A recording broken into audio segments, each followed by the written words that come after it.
यत्रा 45 लाख मान्छेको भावना विपरीत एकजना प्रधानमन्त्रीले संसदलाई बीच बाटैमा तुहाइदिएर संविधानमा भएको हुँदै नभएको व्यवस्था छ भन्ने कुरा गरेर प्रचार गरेर जुन काम गर्नुभयो त्यो नेपाली जनताको रोइरहेको मन, नेकपालाई मत हाल्ने जनताको मन जो रोइरहेको छ, यसले कमरेड केपी ओली तपाईलाई श्राप गरिरहेको छ, तपाईलाई धिक्कार गरिरहेको छ।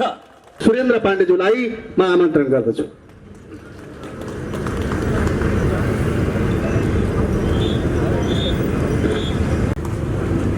आज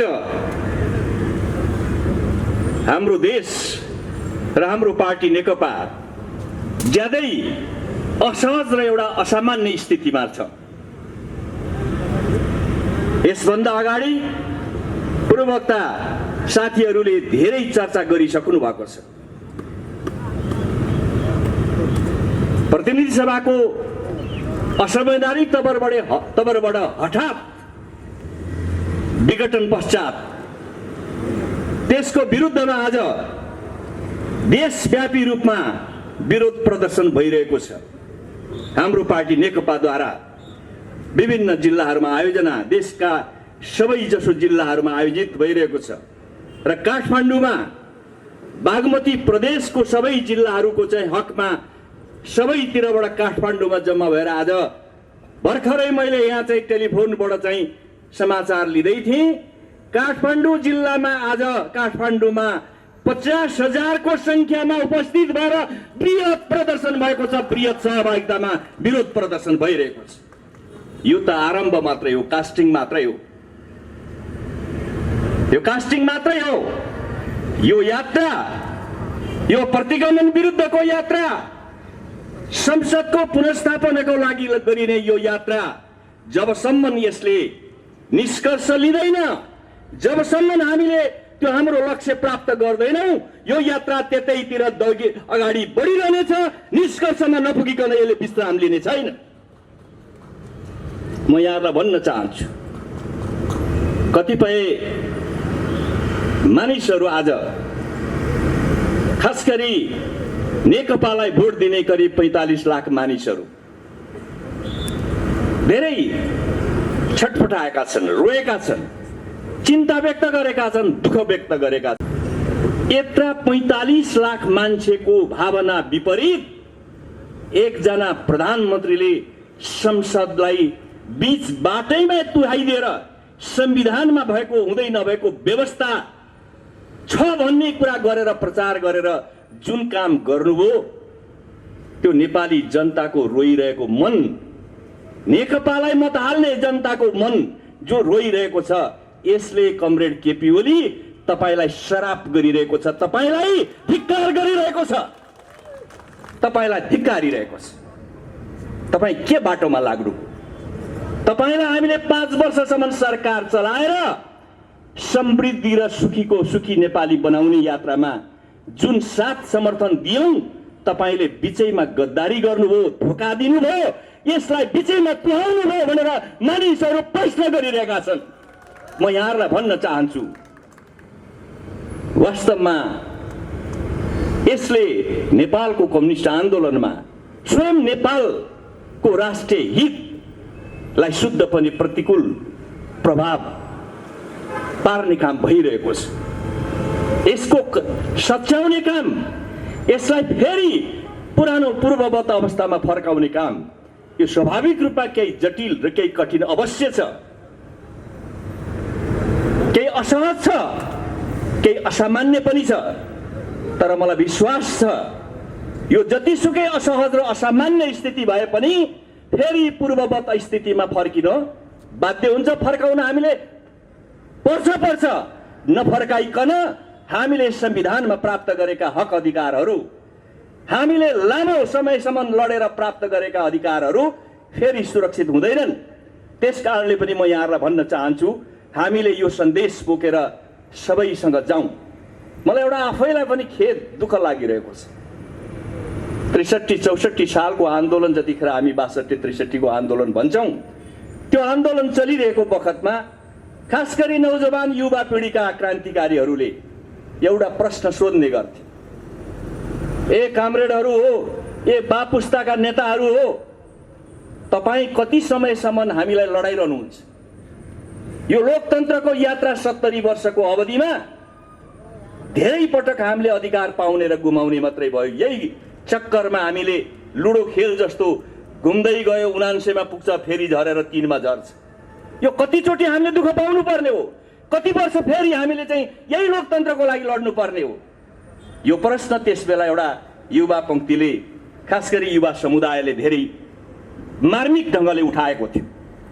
हामीले त्यस बेला कबुल गरेका थियौँ, अब यो अन्तिम कुरा हो, यो अन्तिम, यसपछि अब त्यो दिन आउने छैन, नेपालीले त्यो दिन भोग्नु पर्ने छैन। यो विश्वास हामीले देखाएका थियौँ। नौजवानहरू देशमा उत्साहित भएका थिए। सारा मान्छेहरू अब यसपछि हामीले फेरि लोकतन्त्रको निम्ति फेरि लड्नु पर्दैन भनेर, यो एउटा अन्तिम लडाईँ हो भनेर सारा नेपालीहरूले हामीलाई साथ समर्थन दिएका थिए। त्यो साथ समर्थनमाथि फेरि एकपटक धोका भएको छ। नेपाल कम्युनिस्ट पार्टीको अध्यक्ष, हामीले चुनेर पठाएको प्रधानमन्त्रीबाट कमरेड केपी ओलीले यो विश्वासमाथि फेरि एकचोटि प्रहार गर्ने काम भएको छ, बलात्कार गर्ने काम भएको छ।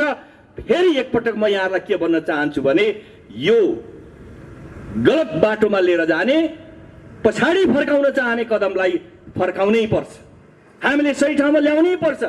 कतिपय बाआमा, दाजुभाइ, दिदीबहिनीहरू के चिन्ता व्यक्त गरिरहनु भएको छ भने, हाम्रै कामरेडहरू पनि कतिपय मानिसहरू के भनिरहनु भएको छ भने, यो तिमीले झगडा गरेर बिगारेको, अब हामी कति तिमीलाई साथ दिइरहौँ, हामी आउँदैनौँ आन्दोलनमा, या हामी आउँदैनौँ यो सबै तिमीहरूले आह्वान गरेका कार्यक्रमहरूमा भन्ने गुनासो पनि कतिपय ठाउँमा सुनिन्छ। म यहाँलाई भन्न चाहन्छु, मेरो फेरि विनम्र आग्रह के गर्न चाहन्छु भने, यो कुनै नेताको लागि या कोही अर्काको लागि होइन, अर्काको लागि होइन। यहाँहरूलाई जानकारी छ, यहाँहरूलाई सम्झना छ, 58 सालमा जब शेरबहादुर देउवाले संसद विघटन गरे, त्यस बेला पनि त्यसपछि जब राजाले शासन आफ्नो हातमा लिए, कयौं मान्छेहरूले दीपावली सम्मत गरेका थिए। नेताहरू, पार्टीहरू झगडा गरेर जनताको पक्षमा काम नगरेको कारणले गर्दा राजाले ठिकै गरे नि भनेर मान्छेहरू भन्ने पनि गरेका थिए। तर जब मानिसहरूले सत्य बुझ्दै गए, आफ्नो अधिकारहरू खोसिँदैछ, कालो यात्रातिर, सुरुङतिर देश फर्किँदैछ, लोकतन्त्रमाथि अपहरण भएको छ, यसले त हामी मात्रै होइन, हाम्रा भविष्यका सन्ततिलाई शुद्ध पनि पराधीन बनाउने रहेछ, अधिकार खोसिने रहेछ। र एक प्रकारले भन्ने भने सधैँ देश द्वन्द्व र चाहिँ के भने असामान्य स्थितिको दुष्चक्रमा फस्ने रहेछ भन्ने जब उहाँहरूले बुझ्दै जानुभयो, बिस्तारै हिजोका गाली गर्ने, हिजो तटस्थ बस्ने, चुप लाग्छु भन्ने मानिसहरू पनि सडकमा उत्रिँदै जानुभयो र बिस्तारै हाम्रो आन्दोलनलाई साथ दिँदै जानुभयो। र यहाँहरूलाई थाहा छ, 62-63 को आन्दोलन एउटा उचाइमा पुग्दाखेरिमा जुन ढङ्गले नेपालमा जनसागर काठमाडौँको चाहिँ रिङ रोड र चाहिँ सारा उसमा उत्रियो, त्यो मेरो जीवनमा त्यत्रो ठुलो जनमानस मैले देखेको थिइनँ। यहाँहरूलाई पनि भन्न चाहन्छु, आज त यो हाम्रो प्रारम्भ हो। कैयौं साथीहरूलाई भ्रम पनि होला, अलिअलि असन्तुष्टि होला, रिस पनि उठेको होला, अरू धेरै कुरा होला। प्रिय कमरेड, यो रिस गरेर, असन्तुष्टि राखेर या निष्क्रिय भएर यसको समाधान हुनेवाला छैन। बरु आउनुहोस्, सही र सत्य तथ्य कुरालाई बुझौँ र यो कदमलाई असफल पारौँ। यो यसलाई असफल पारेर मात्रै हामी सुनिश्चित र सुरक्षित हुन सक्छौँ, हाम्रो भविष्य सुरक्षित हुन सक्दछ। म सबै कमरेडहरूलाई, सबै आदरणीय जनसमुदायहरूलाई हार्दिक अपिल गर्न चाहन्छु, हार्दिक अनुरोध गर्न चाहन्छु, यस बेला चाहिँ घुर्की लाएर, यस बेला चाहिँ असन्तुष्टि पोखेर, यस बेला विरोध गरेर, यस बेला सरकार नराखेर बस्ने बेला होइन। सबै आउँ, तब मात्रै यो गलत कदम सच्चिन सक्छ, गलत कदमलाई सच्याउन सक्छौँ। त्यस हिसाबले अगाडि आउनको लागि पनि म सबैसँग आग्रह गर्न चाहन्छु। यहाँ मलाई केही कुरा मैले आज अलिकति प्रश्न पार्नु पर्ने पनि छ। अहिले कमरेड केपी ओली र उहाँका पक्षका साथीहरूले के भनिरहेको म सुन्छु भने यो पार्टी विभाजन भइसकेपछि पार्टीको अध्यक्ष हामीसँग हुनुहुन्छ, महासचिव हामीसँग हुनुहुन्छ, माइनट हामीसँग छ, त्यस हुनाले आधिकारिक पार्टी चाहिँ हामी हो। अध्यक्षले दस्तखत गरेपछि त्यही नै हुन्छ अन्तिम। या विगतमा पनि अध्यक्ष एक्लैले सही गर्नुभएको थियो केपी ओलीले। के हो त सत्य? त्यो सत्य के हो भने 2075 सालको जेठ 3 गते जननेता मदन भण्डारीको शहादत भएको दिन त्यसैलाई पारेर हामीले सोही दिन हामीले यो एकताको घोषणा गरेका थियौँ। दुईटा ठुला पार्टीहरूलाई एउटा बनाएका थियौँ र त्योभन्दा अगाडि नै हामीले चुनावमा सङ्कल्प एउटा गरेका थियौँ कि हामी एक भएर जानेछौँ। चुनावमा भिन्न भिन्न रूपले उठेको भए पनि हामी एक हुनेछौँ, एउटै पार्टी बनाउनेछौँ भनेर हामीले सङ्कल्प गरेका थियौँ र हामीले एकता गरिरहेको बखत जेठ 3 गते पार्टीको केन्द्रीय कमिटीका दुवै पक्षका केन्द्रीय कमिटीहरू बसेर यो एकताका सम्पूर्ण दस्तावेजहरू तत्कालीन नेकपा एमालेको तर्फबाट सुभाष नेमाङले अध्यक्ष द्वयको तर्फबाट दस्तखत गर्ने, केपी ओली र प्रचण्ड पुष्पकमल दाहाल प्रचण्डको तर्फबाट दुईजनाले दस्तखत गर्ने, एकातर्फ सुभाष नेमाङ अर्कोतर्फ देव गुरुङले दस्तखत गर्ने र उहाँहरूको सहयोगीको रूपमा कानुन व्यवसायीहरू दुईजना, एकजना बाबुराम दाहाल अर्कोतर्फ मुक्ति प्रधान, उहाँहरूले यो कामलाई सहयोग गर्ने भन्ने हाम्रो केन्द्रीय कमिटीको माइनट छ। यही माइनटको आधारमा निर्वाचन आयोगमा हाम्रो सम्पूर्ण सामग्रीहरू डकुमेन्टहरू दर्ता भएका छन्। त्यस हुनाले एउटा अध्यक्षको दस्तखतबाट यो पार्टी एकता भएको होइन। त्यो कुरा म यहाँहरूलाई भन्न चाहन्छु। यो झुट, यो सिधै तथ्यलाई चाहिँ तोडमोड गर्ने, मान्छेलाई अलमल्याउने कतै हो कि? मैले यसभन्दा अगाडि पनि भनेको छु, माइनट हुने बित्तिकै केन्द्रीय कमिटी हुन्छ। त्यसो भए त कोही मान्छेले बैठकबाट माइनट चोरेर भाग्यो भने उसैले केन्द्रीय कमिटी बनाए भइगयो नि, जे पनि निर्णय गरे भइगयो नि। माइनट लिएर हिँडेर चाहिँ बैठक हुँदैन, कमिटी हुँदैन, कमिटीको निर्णय हुँदैन। त्यसको लागि केही हाम्रा विधानगत व्यवस्थाहरू छन्। त्यो कानुनी र विधानगत व्यवस्थालाई एकातिर पन्छाएर खास गरी सामान्य कार्यकर्ताहरूलाई को मनलाई दिग्भ्रमित गर्ने, कतै हो कि त भन्ने पार्ने यस प्रकारको प्रपञ्च छलछाम आदि गरिरहनु भएको छ। हुन त यो कुरामा उहाँहरू छलछाम गर्न धेरै नै सिपालु हुनुहुन्छ, खास गरी ओली कामरेड। यहाँलाई थाहा छ पार्टी एकता भइरहेको थिएन। फागुन 3 गते सरकार बन्यो 74 सालको, तर पार्टी एकता गर्ने भनेको भइरहेको थिएन। जेठ 3 गते आएर मात्रै भयो। त्यसबीचमा हुन्छ कि हुँदैन एकता भन्ने खालको एउटा दुविधाजनक एउटा स्थिति पनि थियो।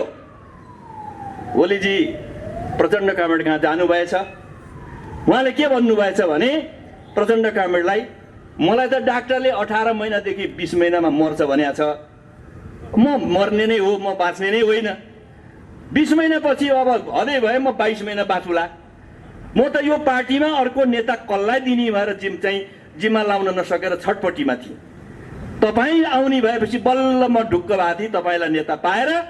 कोही मान्छे मैले देखाएको थिइनँ, अरू हाम्रो पार्टीमा कोही थिएनन्, अरू तपाईँलाई देखेर म ढुक्क भएको थिएँ भएर भनेपछि प्रचण्ड कमरेडलाई पनि लागेछ ऊ आफै मर्छ भनेपछि हो कि क्या हो कि? यस खालको कुराहरू गरेर पार्टीको एकता चाहिँ घोषणा गरिएको थियो। अहिले पनि यहाँले सुन्नु भएको छ केही समय अगाडि विभिन्न देशका प्रतिनिधिहरूले प्रधानमन्त्रीलाई भेट्न गए बालुवाटारमा। भारतका प्रतिनिधि आए, चुच्चे नक्सा निकालेर पुरानै नक्सा राखेर भेट गर्ने, अरू ठाउँका प्रतिनिधि आए चुच्चे नक्सा राखेर फेरि भेट्ने।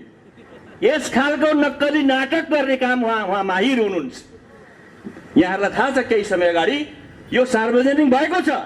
भारतका प्रतिनिधि आउँदाखेरिमा चुच्चे नक्सा हटाइयो, पुरानै नक्सामा बातचित गरियो। बीचमा तपाईँहरूले सुन्नु भएको छ शिक्षा मन्त्रालयले शैक्षिक सामग्री पाठ्यक्रम निकाल्दाखेरिमा नयाँ नक्सा सहितको पाठ्यक्रममा चाहिँ पठन पाठन गर्नुपर्छ भएर तयार गरेको त्यो सामग्रीलाई प्रकाशन गर्न र पठन पाठनको लागि वितरण गर्न उहाँले रोक्नु। उनीहरूले चाहिँ मलाई षड्यन्त्र गरे भनेर भाषण पनि गर्नुहुन्छ, तर सँगसँगै उहाँ यस प्रकारको नाटक गर्नुहुन्छ। त्यसो भए म यहाँहरूलाई के भन्न चाहन्छु भने सत्य र तथ्य कुरालाई सत्य तथ्य नजिकबाट विश्लेषण गरौँ। तपाईहरुलाई लाग्यो हामीले असत्य र झुटको पक्षमा छौं भनेदेखि भन्नुस्, तपाईहरुले हामीलाई दण्डित गर्न सक्नुहुन्छ।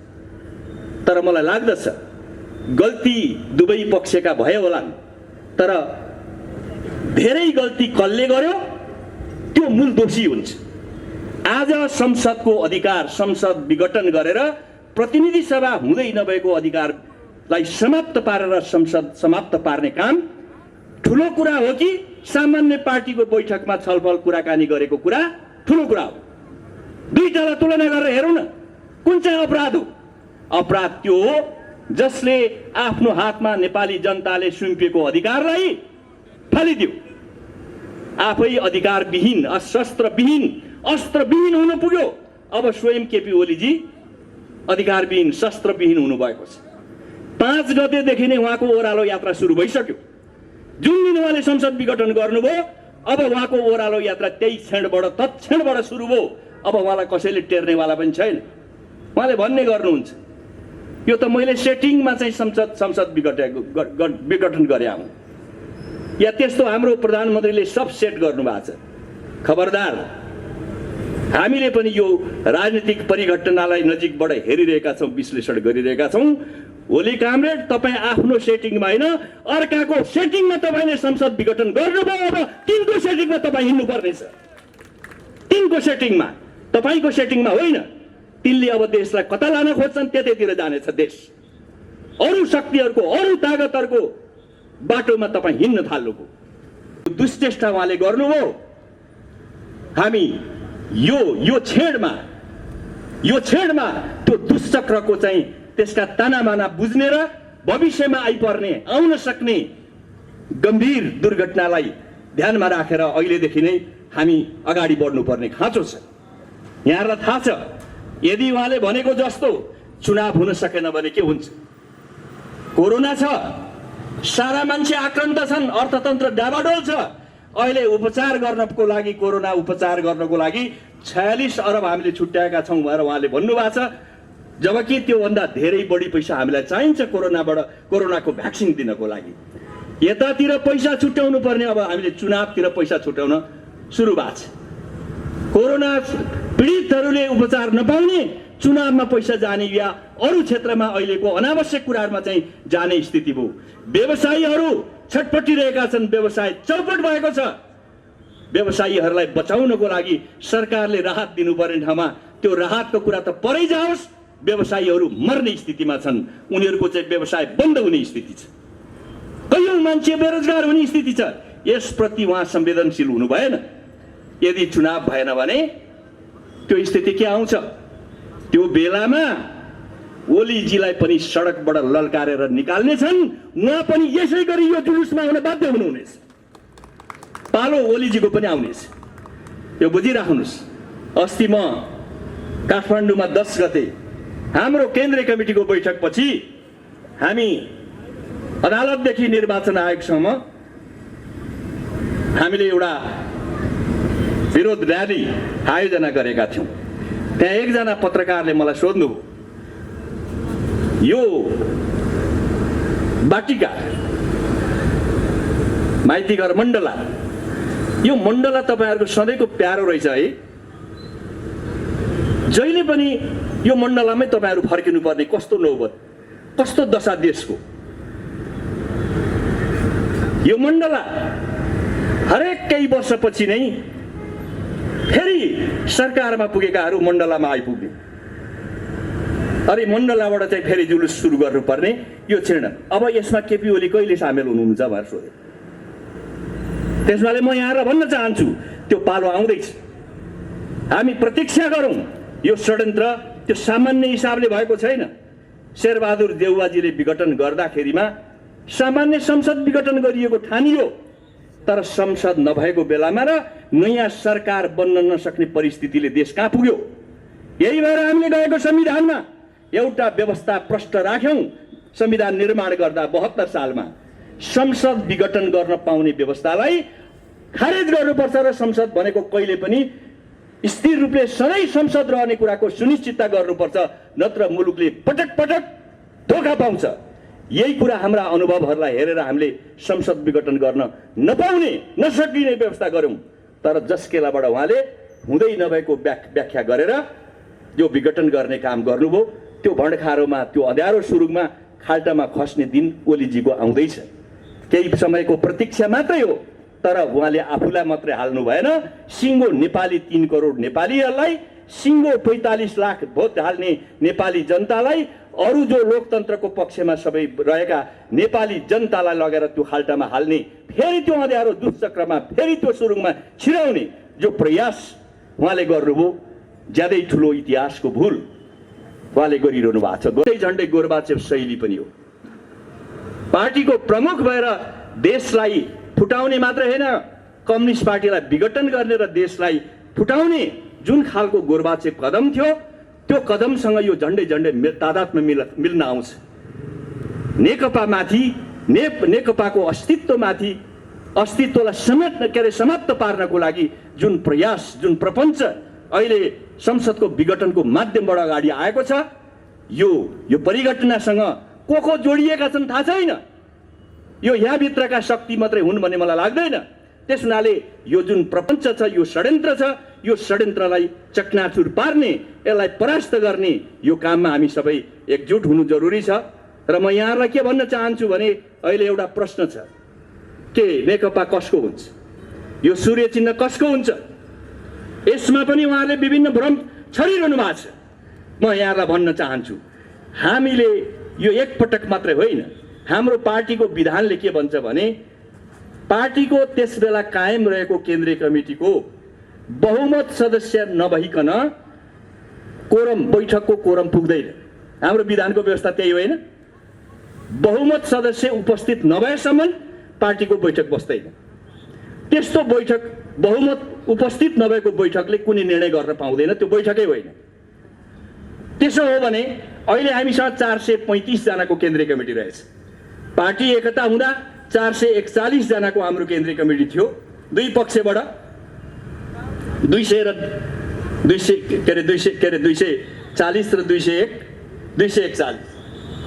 241 थियो, 441, 5 जना पछि थपिएछ।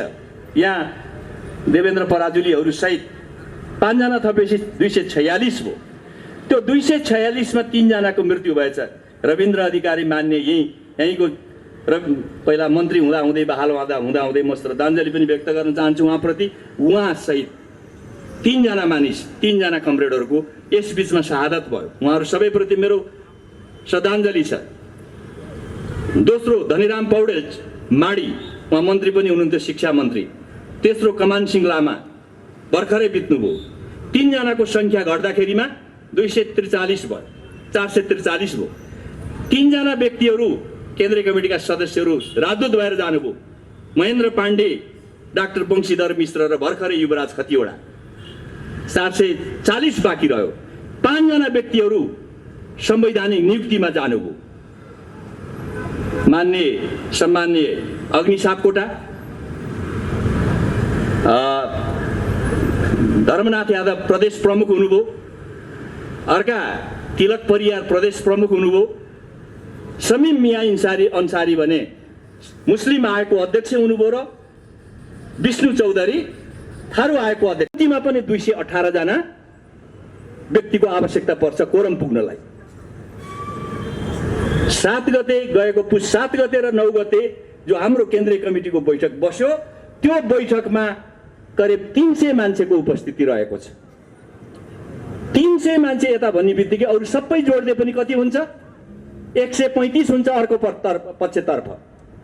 वामदेव लगायतका केही व्यक्तिहरू अहिले पनि हामी कतै जान्नौँ भनेर बिचमा बस्नु भएको छ। त्यो संख्या घटाइदिने हो भने जम्मा 25% व्यक्तिहरू मात्रै अहिले बालुवाटार निकट छन् सेन्ट्रल कमिटीका मेम्बरहरू। 25%ले बैठक डाक्न पाउँछ, मिल्छ? मिल्ने कुरै भएन। त्यसमाथि पनि हामी त विधान संशोधन गर्न त 2/3 चाहिन्छ भनेका छौँ। विधान संशोधन पनि हुन सक्दैन।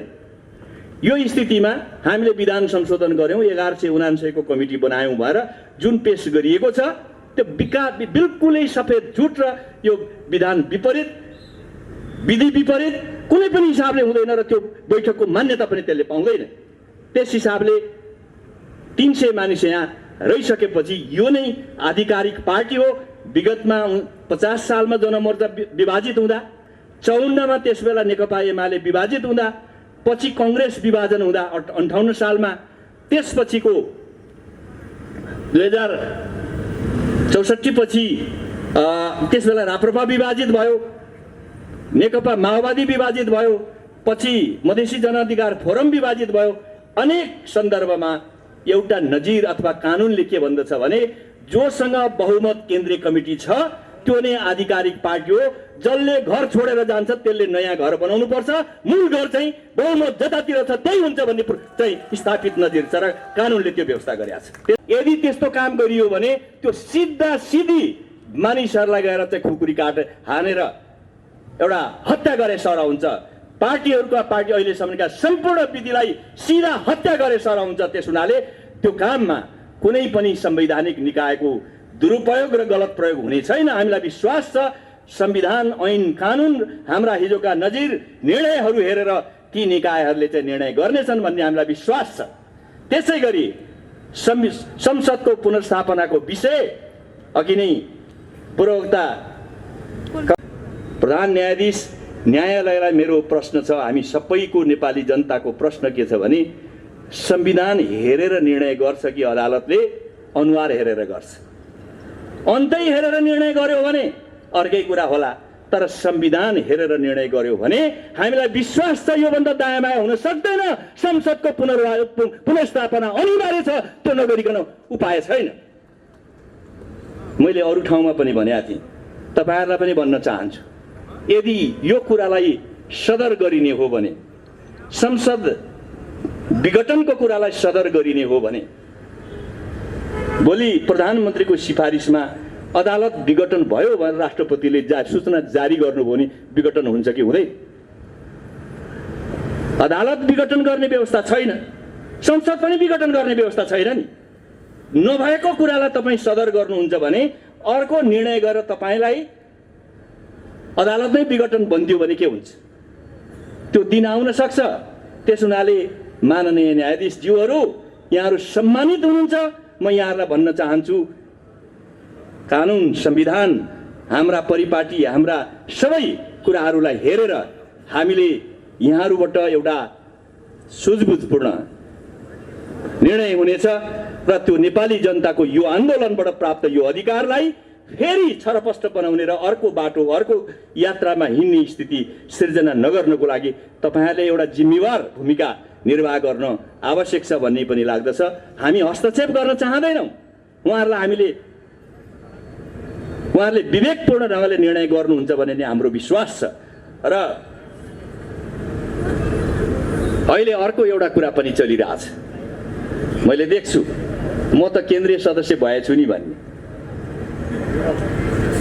अहिले यो बालुवाटारले केन्द्रीय सदस्य नियुक्ति गर्ने, अहिले छ्यापछ्याती बजारमा चाहिँ हल्ला छ। केन्द्रीय सदस्य एक कामरेड, तपाईलाई यो 1200 जनाको केन्द्रीय कमिटी भोलि केन्द्रीय कमिटी हुन्छ कि हुँदैन? यस्तै कमिटी बन्छ? हिजो हाम्रो एउटा अभ्यास पनि हामीले हेर्यौं, 4000 को केन्द्रीय कमिटी सदस्य भयो मान्छे कोही पनि।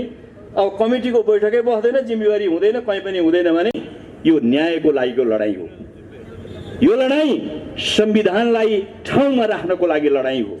यो लडाईँ जनताको अधिकारलाई जोगाउने लडाईँ हो। यो लडाईँ अरू कसैको लागि गरिदिने, अर्काको लागि गरिदिने लडाईँ होइन। त्यसैले हामी सबै, मेरो लागि, मेरा सन्ततिको लागि, मेरो देशको लागि, मेरो पार्टीको लागि, मैले लडेर ल्याएको लोकतन्त्र बचाउनको लागि यो लडाईँ म गर्दैछु भन्ने संकल्पका साथ लडाईँलाई, यो संघर्षलाई, यो आन्दोलनलाई अगाडि बढाउँ। मलाई लाग्दछ ज्ञानेन्द्रले पनि एकपटक भन्थे, हुँदै नभएको अधिकार, कार्यकारी अधिकार हाम्रा आयो भनेर शासन लिने चेष्टा गरे, त्यो धेरै दिन टिकेन। अहिलेको यो जुन गलत बाटो जान जुन चेष्टा भइरहेको छ, यो गलत बाटोले पनि सच्याउनको लागि सच्चिनको लागि बाध्य हुनेछ यदि हामी ठिक ढङ्गले ठिक समयमा खबरदारी गर्न सक्यौँ भने यो बाटो सच्चिन बाध्य हुनेछ। ओलीजी पनि लाइनमा आउन बाध्य हुनुहुनेछ।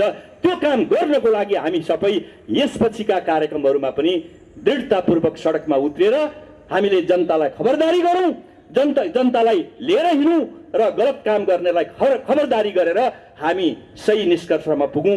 यही आह्वान गर्दै तपाईहरु